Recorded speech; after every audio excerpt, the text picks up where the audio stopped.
Halo semuanya, kembali lagi bersama saya Widuri dari kelas 10 TG1. Di kesempatan kali ini, saya akan menjelaskan materi sedikit mengenai IP address dan subnetting di materi Cisco. Kita ke tahap awal, yaitu subnetting. Subnetting adalah upaya atau proses untuk memecah sebuah network dengan jumlah host yang cukup banyak menjadi beberapa network dengan jumlah host yang lebih sedikit. Teknik subnetting membuat jaringan skala cukup luas dan tidak dibatasi oleh kelas-kelas IP. IP kelas A, B, C yang sudah diatur. Kita lanjut. IP address, class pool, dan classes. Class pool adalah sistem pembagian IP yang menggunakan kelas tetap A, B, C, D, E untuk menentukan network ID dan host ID tanpa memperhatikan subnet mask tambahan.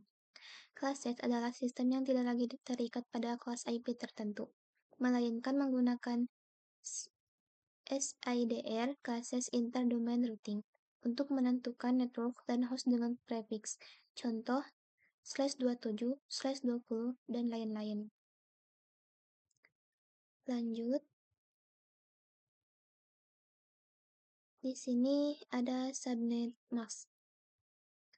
Subnet mask adalah identitas atau batas wilayah dari sebuah jaringan IP.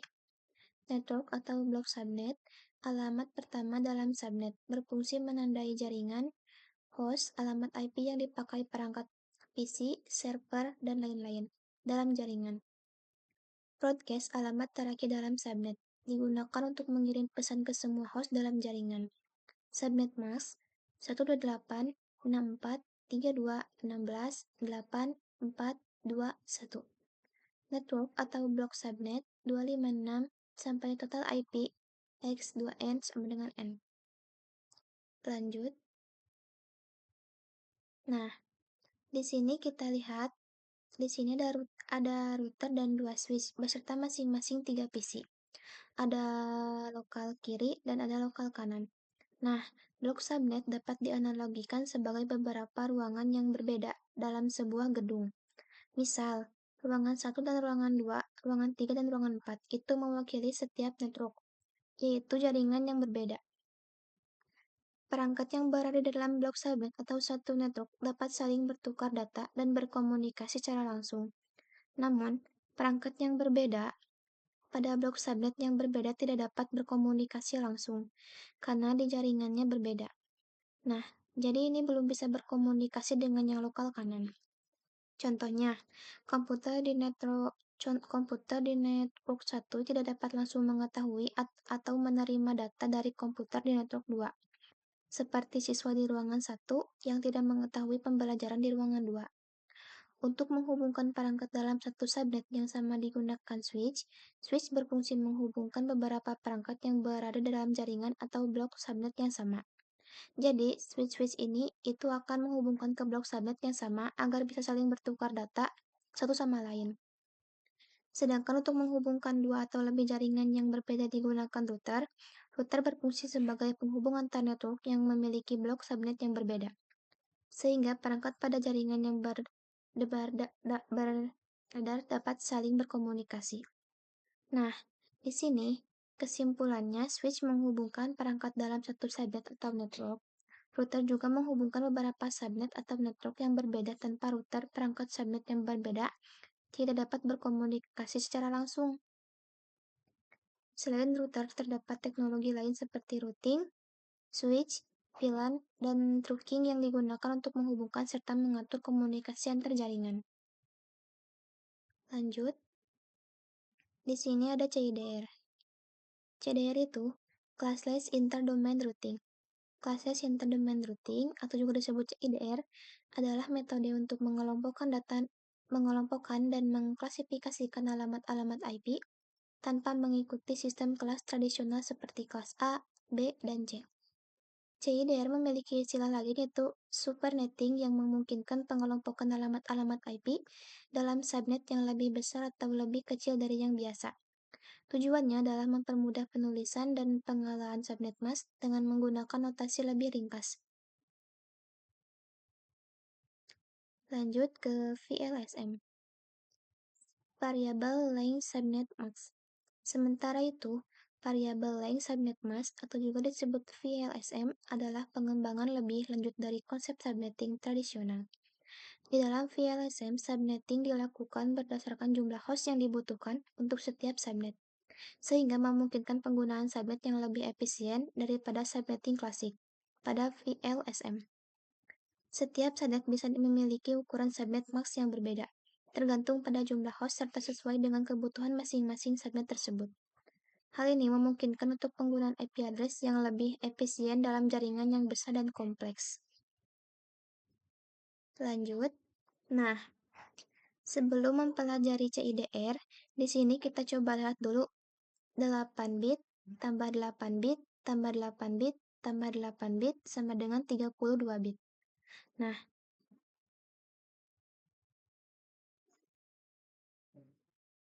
contoh format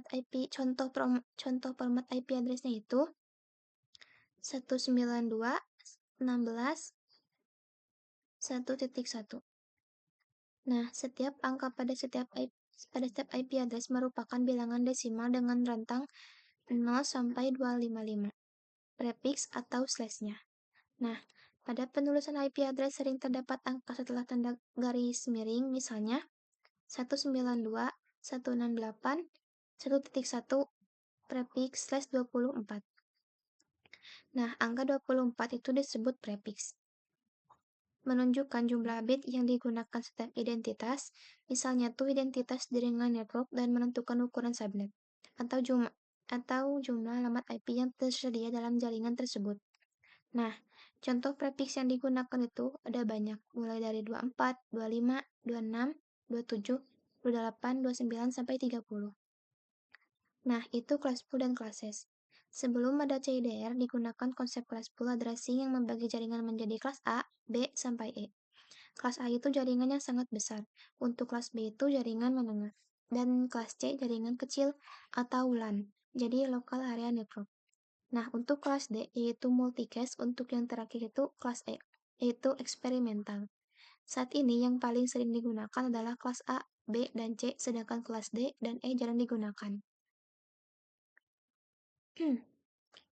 CIDR CIDR merupakan konsep classes addressing, yaitu pengelamatan IP yang tidak tergantung pada kelas jaringan dan lebih fleksibel dalam pembagian alamat IP.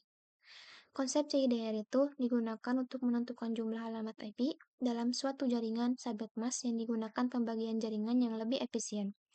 Dengan CIDR, jaringan dapat menyesuaikan jumlah IP sesuai kebutuhan sehingga pengguna alamat IP menjadi lebih hemat dan efektif.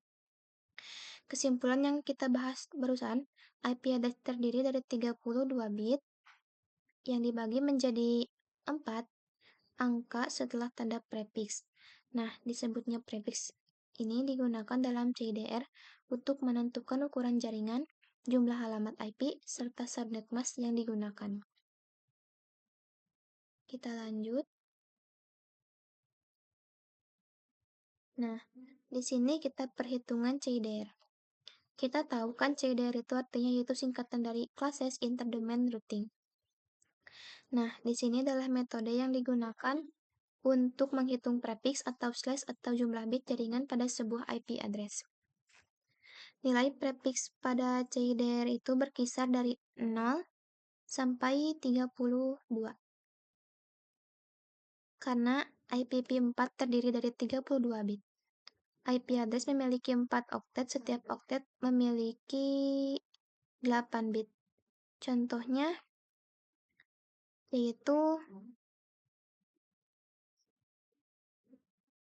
192.168.16.10. Lalu slash-nya itu 25. Pada contoh tersebut, angka prefix 25 yang akan dihitung dalam CIDR rumus dasar CIDR, nilai subnet pada kelas C yang sering digunakan adalah prefix, yaitu nilainya yaitu slash 25, 128, slash 26, 55, slash 27, 32, dan lain-lain. Untuk slash 25, nilai subnetnya adalah 78, yaitu menentukan subnet mask prefixnya 25. Nah, berarti 24 bit pertama penuh yaitu 255, 255, 255. Jadi triple 255-nya. Nah, hubungan dengan kelas IP secara konsep lama yaitu kelas B itu kelas A 255.0.0.0, lalu buka kurung /8, lalu tutup kurung. Untuk kelas B yaitu 255.255.0.0 slashnya itu 16. Untuk kelas C yaitu 255.255.255.0 slashnya itu 24. Nah, karena prefiksnya itu slashnya 25, berarti setelah 24 maka masih termasuk jaringan yang berasal dari kelas C. Kesimpulan CIDR berfokus pada menentukan prefiks, subnet mask, dan jumlah alamat IP dalam suatu subnet. Lalu untuk VLMS digunakan untuk pembagian yang lebih rinci, yaitu menghitung network address, host address bucket, address jumlah host yang digunakan.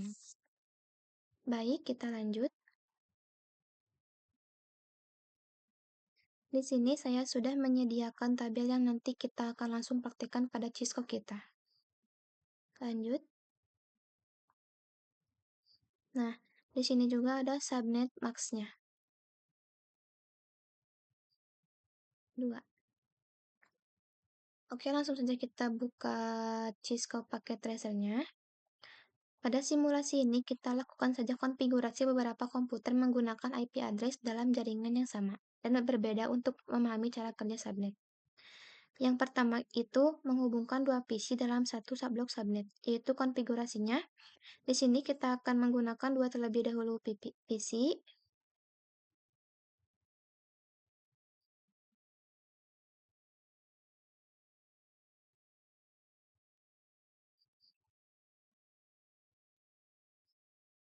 Lalu di sini kita masukkan IP-nya.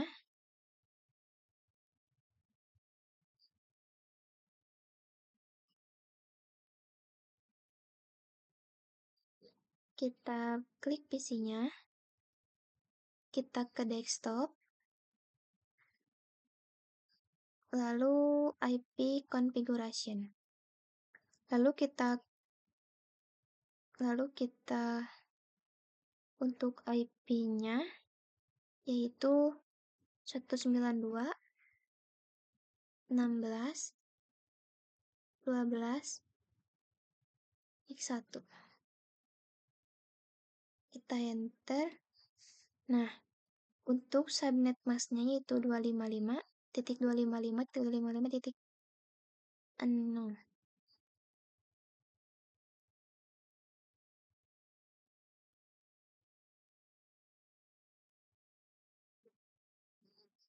Kita ganti menjadi 224. Di sini kita coba buka dulu.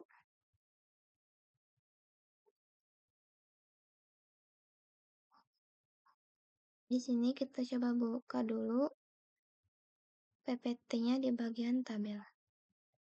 Nah, kita akan gunakan subnet mask yang ini, teman-teman. Lanjut lagi ke Cisco-nya. Nah, di sini kan PC1 itu sudah kita isi IP-nya itu 192.16.12.1. Lalu kita isi PC2-nya itu,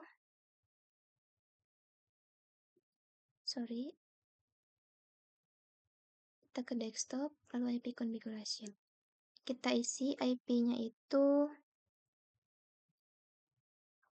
192.16.12.2. Untuk subnet mask-nya kita ganti menjadi 224. Lalu kita untuk default gateway dan lain sebagainya kita biarkan default saja. Udah. Lalu kita sambungkan terlebih dahulu menggunakan kabel kita. Kita menggunakan kabel kita terlebih dahulu tanpa switch agar tidak terlalu ini.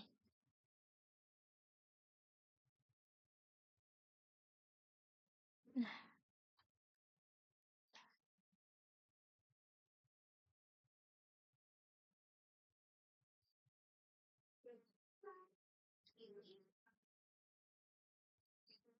Sudah.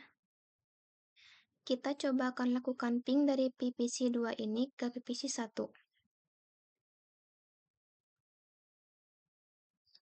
Kita klik PPC 1-nya, lalu kita ke command prompt.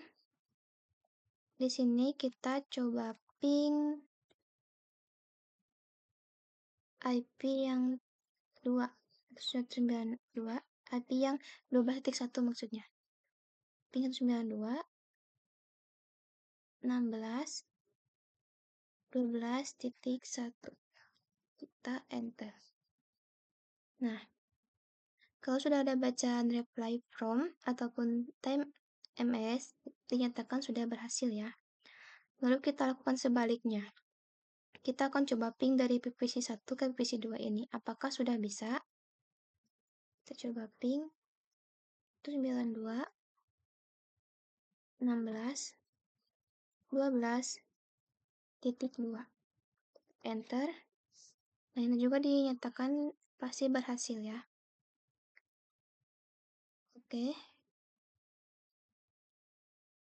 Di sini kita coba tambahkan lagi satu switch dan satu PPC. Di sini kita hapus terlebih dahulu kabelnya.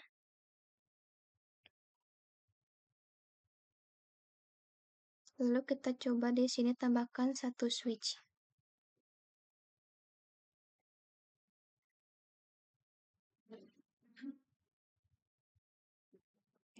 Nah, kita tambahkan lagi satu PPC-nya.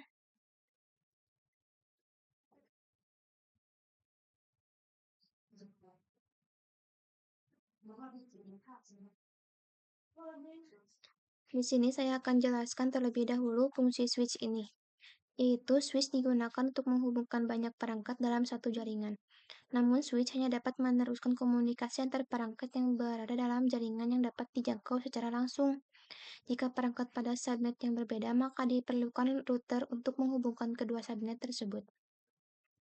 Lanjut saja di sini kita sambungkan saja menggunakan kabel.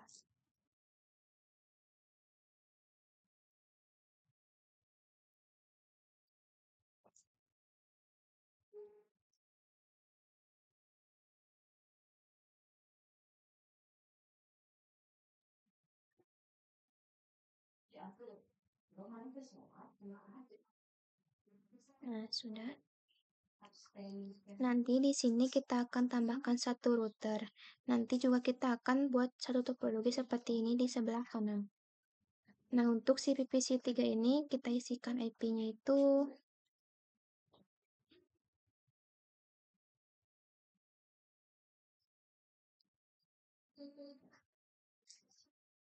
192.16.12.3. Untuk subnet masnya kita ganti menjadi 224. Dan untuk default gateway dan lain servernya kita biarkan default saja. Nah, kan di sini kita berada di PPC 3. Kita akan lakukan ping dari PPC 3 ini ke PPC 2 dan ke PPC 1. Apakah sudah terdeteksi atau belum? Kita buka lagi terlebih dahulu. Kita ke command prompt. Lalu kita ketik di sini, kita akan ping ke PPC 2. Ping 192, 16, 12.2.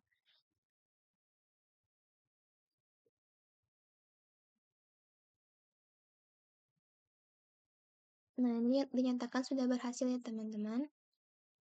Nah, di sini kita coba ping ke PPC 1. Dia mempunyai IP 12.1. Kita coba ping.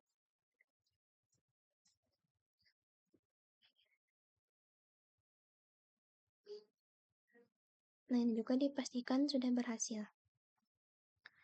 Nah, Di sini kita coba cek lagi apakah si PP1 ini sudah bisa ping ke PP3-nya, takutnya tidak bisa. Kita buka command prompt di PC1. Kita coba ping ke PPC3. 92 16 12.3. Enter. Nah, ini juga dipastikan sudah berhasil.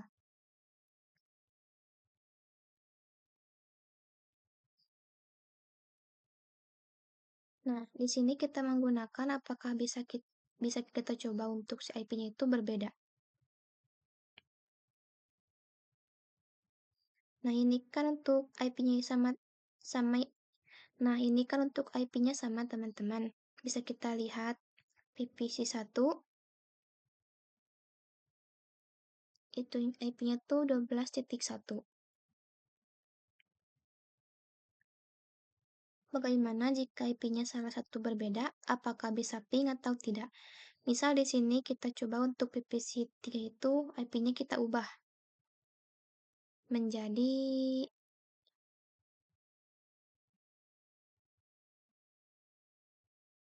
34.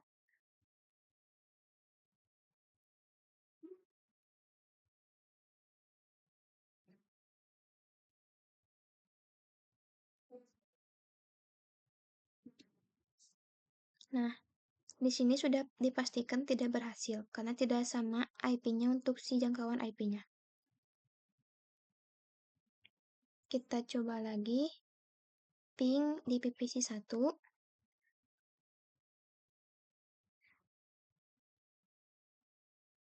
Kita coba ping 192 16 12.34. Enter.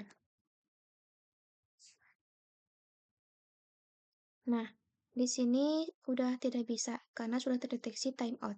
Kita ubah terlebih lagi IP-nya menjadi 192 lagi. Menjadi 12.3 lagi. Kita ubah. Nah,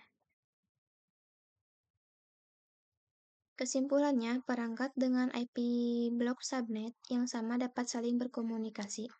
Nah, yang tadi saya jelaskan, yang 1, 2, dan 3 ini yaitu blok subnetnya sama, jadi bisa saling berkomunikasi antara perangkat satu dan perangkat lainnya.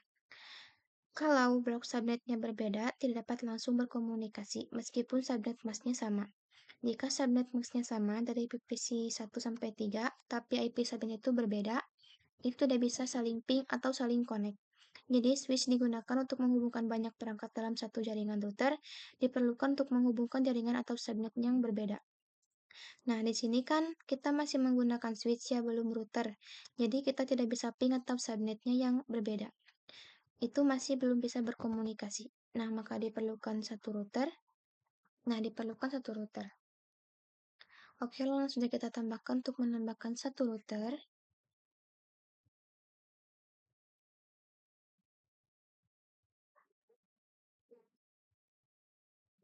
Lalu kita akan membuat seperti ini satu lagi di sini. Kita tambahkan satu switch lagi. Lalu kita tambahkan 3 PPC. 3 PPC ataupun PC.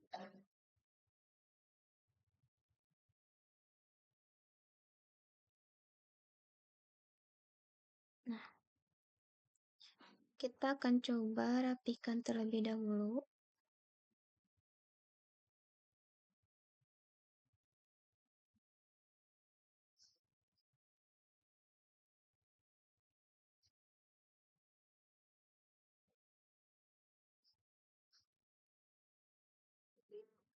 Lalu kita sambungkan menggunakan kabel.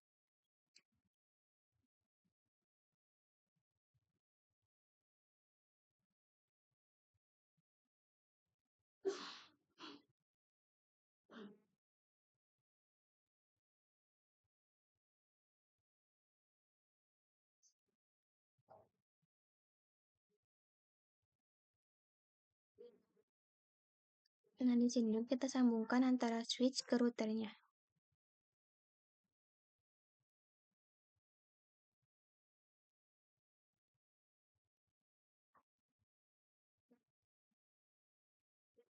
Nah, sudah. Di sini saya sudah menambahkan 3 PVC dan 1 switch lagi dan 1 router. Nah, masing-masing switch itu sudah kita akan isikan IP-nya itu. Nah, untuk si PVC 4 kita isikan IP 192.16.12.33. Kita enter, kita isikan ini. Untuk PVC 5 kita isikan lagi IP-nya menjadi 192.16.12.34. Kita enter untuk subnet max-nya 24. Lanjut ke PC 6,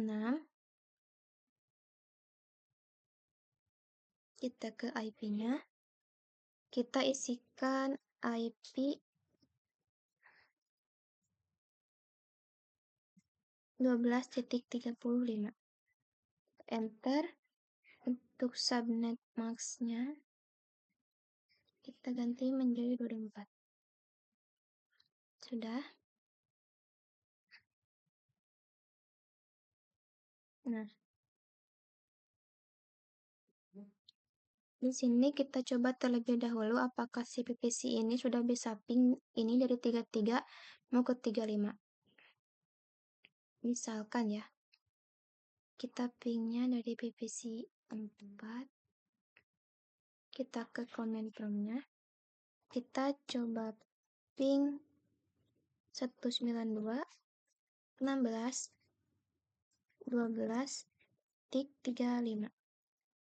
Enter. Nah, ini sudah bisa ya teman-teman, dinyatakan bisa.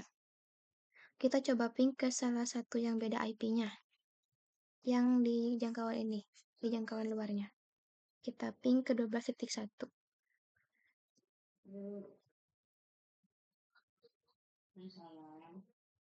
Enter. Nah, ini di sini sudah dipastikan tidak bisa.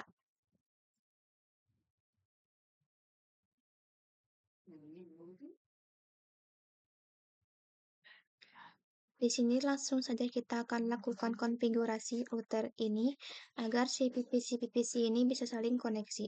Kita menggunakan bantuan router. Di sini kita langsung saja buka routernya. Di sini langsung saja kita konfigurasi. Kita ke config-nya dulu. Lalu kita ke interface yang Gigabyte Ethernet 01.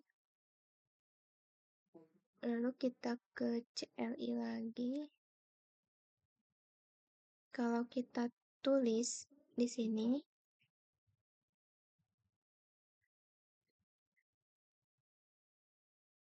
interface G0/0, enter, lalu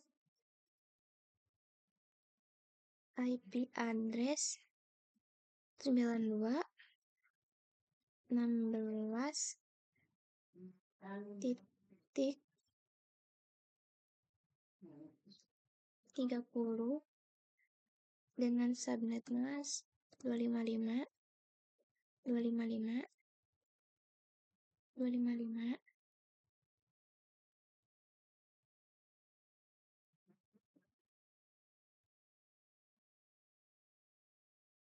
Tik 224. Lalu kita enter.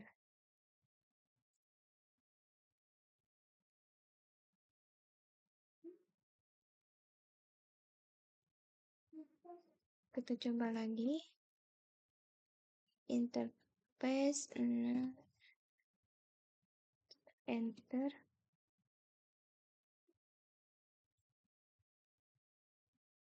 Kita konfigurasi yang sebelah kanannya aja.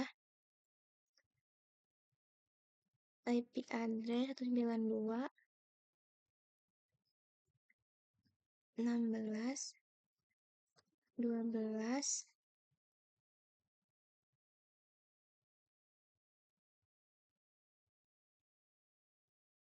tik 62.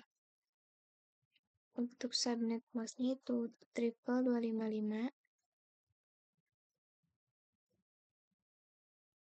Terakhir kita tambahkan 224. Kita enter.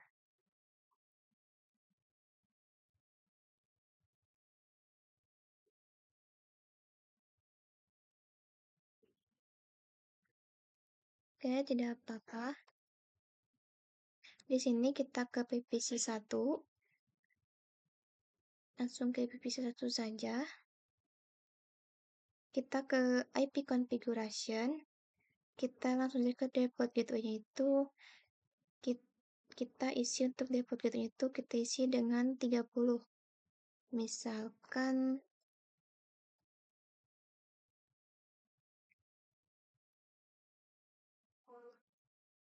92 16 12 titik 30.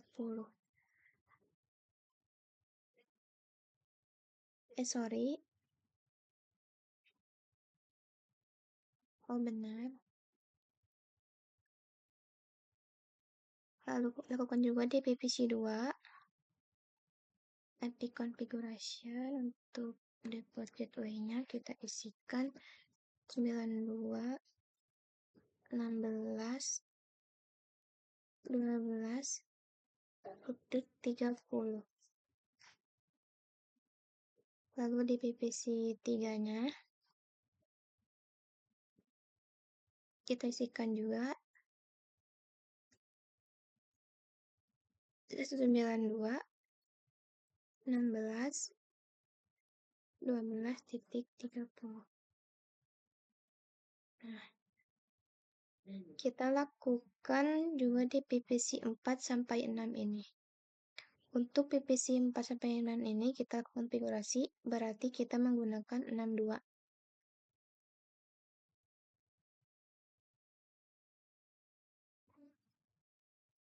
Yaitu 92 16 12.62.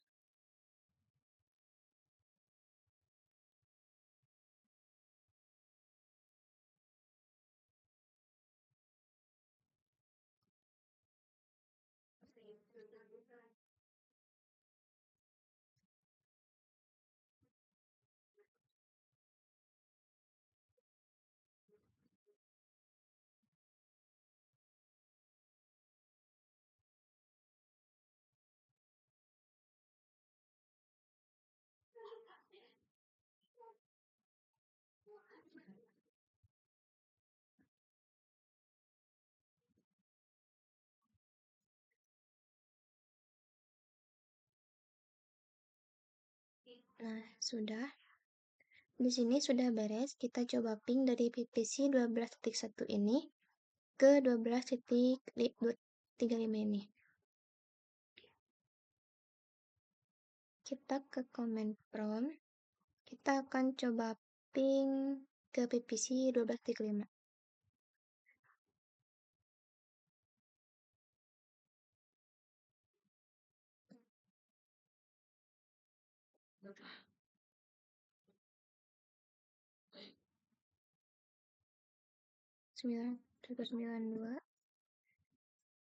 Sorry, 192 16 12.35. Kita enter.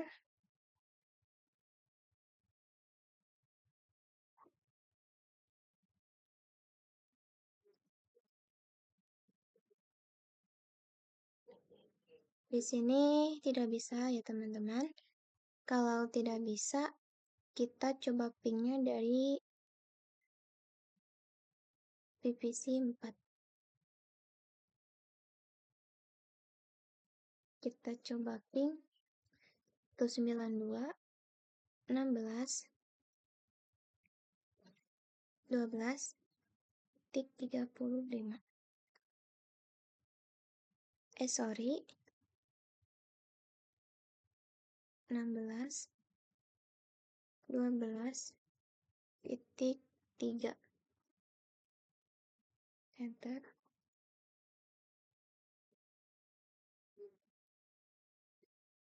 Di sini masih tidak bisa, mungkin saya ada kesalahan pas di sininya ya teman-teman.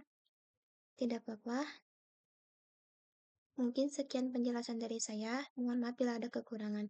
Wassalamualaikum warahmatullahi wabarakatuh.